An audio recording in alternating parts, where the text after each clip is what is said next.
Khususnya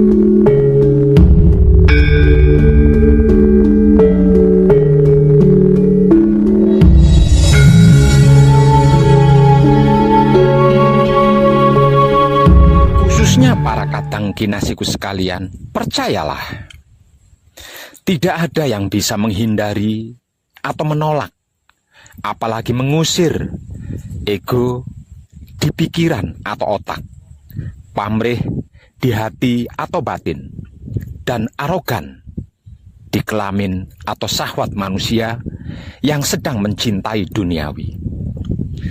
Selain dengan penyerahan diri secara total kepada Dat Maha Suci Hidup yang menggetarkan jiwa raga, dan kesadaran rasa cinta kasih sayang hidup kepada yang membuat pikiran gelisah, hati yang merana, dan syahwat yang brutal. Percayalah, endingnya kesadaran universal atau kesadaran murni atau kesadaran tertinggi atau kesadaran hidup seorang putra kekudangane Romo itu bukan pada sabar atau tidaknya, dan bukan pada terampilnya menahan emosi atau tidaknya, melainkan pada tentang mengenali emosinya dengan kunci dan menyalurkannya secara tepat dengan kesadaran rasa cinta kasih sayang hidup kepada apapun, siapapun, dimanapun, hingga sampai kapanpun. Dan inilah yang dimaksud dari menebar kesadaran rasa cinta kasih sayang Romo tanpa ego, pamrih, arogan. Sedangkan untuk menghubungkan kedirian putra dengan Romonya adalah perjalanan yang tidak diketahui oleh banyak orang. Bahkan putra itu sendiri, bahwasanya ketika mata mistik laku spiritual putra terbuka, maka mata fisik manusia tertutup. Sehingganya dia tidak melihat apapun, karena apapun itu tidak ada selain Romo. Masih ingat ketika saya mematikan di saat panjenengan berhasil mencapai puncaknya laku manekung atau laku gembleng? Namun panjenengan tidak melihat Romo, bukan? Itu karena Romo ono ing telenge rah saniro. Para putra maksudnya. Ada pada kesadaran hidupmu. Jadi, untuk bisa melihat Romo, maka putra harus mijilake Romo.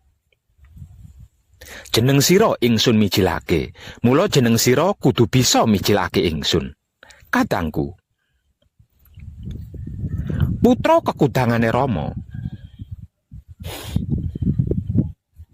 orang hebat, orang kuat, orang sakti, orang beriman, orang suci, orang tercerahkan maksudnya.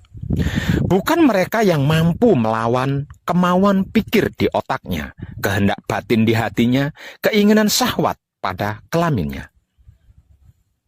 Atau bukan mereka yang bisa menahan kemauan pikir di otaknya, kehendak batin di hatinya, keinginan syahwat pada kelaminnya, dengan sabar atau kesabaran, bahkan dengan wahyu pancalaku sekalipun. Bukan. Sama sekali bukan. Putra kekudangane Romo, orang hebat, orang kuat, orang sakti, orang beriman, orang suci, orang tercerahkan maksudnya, adalah mereka yang bisa mampu mengenali, menguasai, dan mengendalikan kemauan pikir di otaknya, kehendak batin di hatinya, keinginan syahwat pada kelaminnya. Kemudian mampu bisa mengarahkan atau menyalurkannya secara tepat dengan kesadaran rasa cinta kasih sayang hidup kepada apapun, siapapun, dimanapun, hingga sampai kapanpun. Inilah arti maksud dari samu barang tumindak kinantenan sarwa mijil. Dan inilah bagian tertinggi dari seluruh lelaku bagaimanapun dan laku apapun istilahnya. Klimak akhirnya, klimak teguhnya, klimak rahayunya, klimak selamatnya, klimak bahagianya, klimak sempurnanya, dan klimak abadinya. Aku adalah kamu, kamu adalah aku. Namun aku bukan kamu, dan kamu bukan aku. Kalau kamu tidak bisa mijilake aku sebagaimana aku yang bisa mijilake kamu. Para kadang kinasiku sekalian, betapapun pintar dan pandai atau fasih serta lihainya seseorang berbicara tentang keilmuan dalam hal dan bidang apapun, terutama tentang ilmu agama, jikalau masih ada kebencian, sirik, iri, dengki, buli, hasut, fitnah, dan dendam, masih mencari-cari kesalahan orang lain, keburukan atau kejelekan dan kekurangan orang lain, kelemahan orang lain, menilai, mencela dan menghina, menghakimi, percayalah, sesungguhnya dia masih cetek, masih di seputar angan-angan katanya itu dan ini. Belum benar-benar mengerti, belum benar-benar memahami apa dan bagaimana itu ilmu, dan apa serta bagaimana itu agama yang diyakini dan merasa sudah dimilikinya. Kalau tentang ilmu, jika masih mencari-cari kesalahan ilmunya orang lain, keburukan atau kejelekan dan kekurangan ilmunya orang lain, kelemahan ilmunya orang lain, untuk dinilai, dicela, dihina, dihakimi, kemudian dijatuhkan dan dihancurkan, dan itu mengatasnamakan perguruan atau guru di perguruannya, percayalah, selain itulah orang sombong, arogan dan jumawa, yang berpikir dangkal.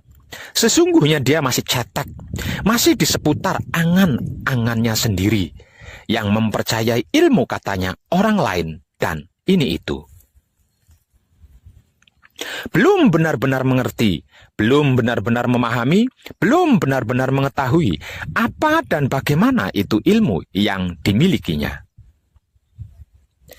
Karena tidak ada satupun guru atau perguruan yang mengajarkan dan menyuruh muridnya untuk melakukan keburukan.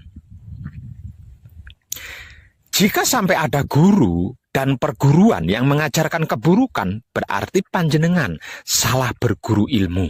Dan itulah yang disebut ilmu hitam. Maksudnya ilmu untuk berbuat jahat. Maka berhati-hatilah. Sedangkan kalau tentang agama, jika masih ada kebencian, sirik, dengki, buli, hasut, fitnah, dan dendam, masih mencari-cari kesalahan agamanya orang lain, keburukan atau kejelekan dan kekurangan agamanya orang lain, kelemahan agamanya orang lain, untuk dinilai, dicela dan dihina, dicaci maki, dihakimi, diajak berdebat, adu argumen, yang ujung-ujungnya menjadi pertengkaran dan perkelahian, bahkan perang, dan itu diatasnamakan agama dan Tuhan di dalam agamanya, percayalah, itulah mayat hidup yang tidak berpikir walau berotak, tidak bernurani walau berhati. Namanya juga mayat hidup. Edan tenang. Sesungguhnya dia masih cetek, masih di seputar angan-angannya sendiri, yang meyakini katanya orang lain dan itu ini. Belum benar-benar mengerti, belum benar-benar memahami, sehingga belum mengetahui apa dan bagaimana itu agama yang diyakininya. Karena tidak ada satupun agama dan Tuhan di dalamnya yang mengajarkan dan menyuruh pengikutnya untuk melakukan keburukan. Jika sampai ada agama dan Tuhan di dalamnya mengajarkan keburukan dan melakukannya, berarti panjenengan salah memilih agama dan salah memilih Tuhan. Maka berhati-hatilah.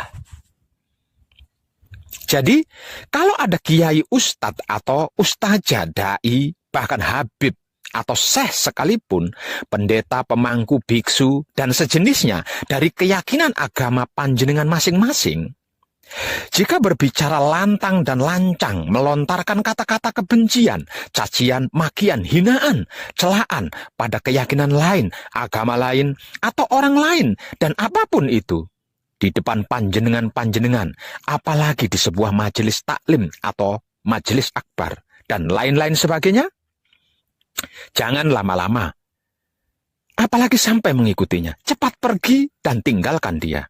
Karena selain dia sedang mendustai panjenengan, dia sedang memprovokasi panjenengan, agar supaya panjenengan bisa dijadikan kambing hitam dan korbannya untuk mencapai misi dan visi pribadinya. Sekalipun dibungkus dalil dan ayat-ayat serta firman-firman dari kitab suci agama yang panjenengan anut, yakini kebencian tetaplah kebencian, keburukan tetaplah keburukan, karena dalam kitab suci apapun tidak ada dalil dan firman yang berayat berkebencian, sirik, iri, dengki, buli, hasut, fitnah, dan dendam, mencari-cari kesalahan agamanya orang lain, keburukan atau kejelekan dan kekurangan agamanya orang lain, kelemahan agamanya orang lain, itu sama sekali tidak ada. Saya yakin panjenengan cerdas dalam hal ini. Artinya, panjenengan bisa mengerti dan memahami mana kata-kata tulus dan baik, mana yang tidak.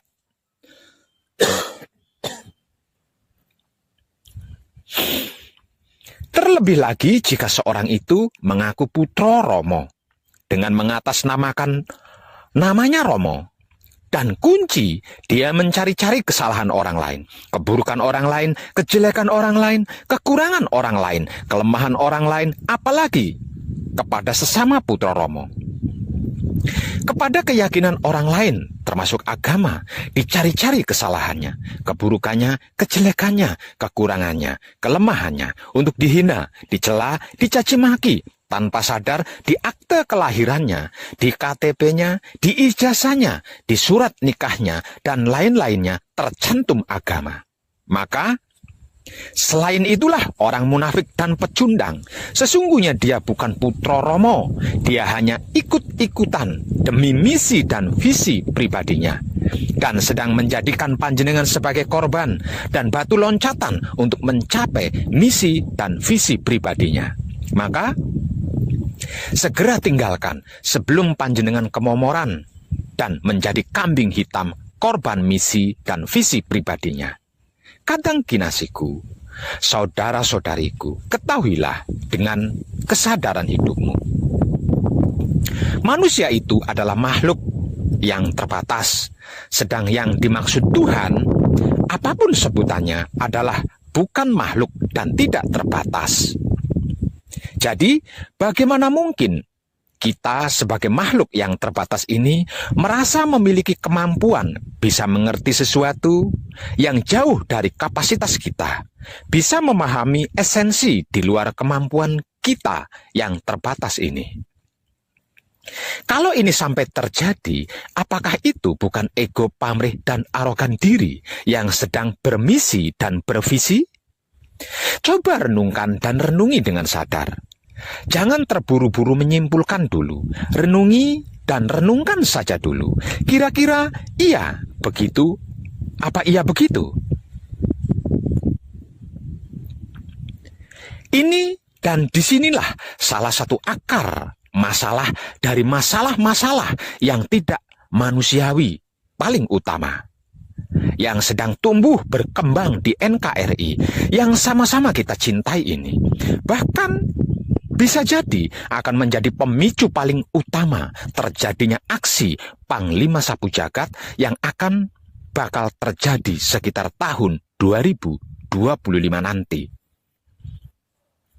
Sebab dari pengertian dan pemahaman makhluk terbatas ini, akibatnya tidak sedikit jumlahnya orang-orang terjebak dalam cara berpikir di mana mereka memanusiakan Tuhannya. Sehingga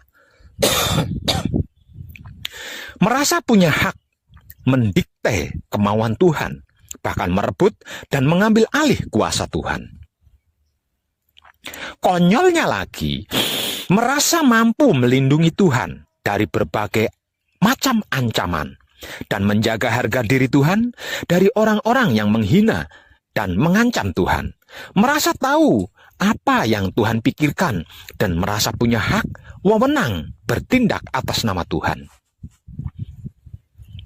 Hingga pada akhirnya, kelemah lembutan pemikiran manusianya dan kesadaran hati nurani makhluk terbatasnya berubah menjadi sifat arogansi dan sikap radikalisme yang berkelakuan tega dan kejam.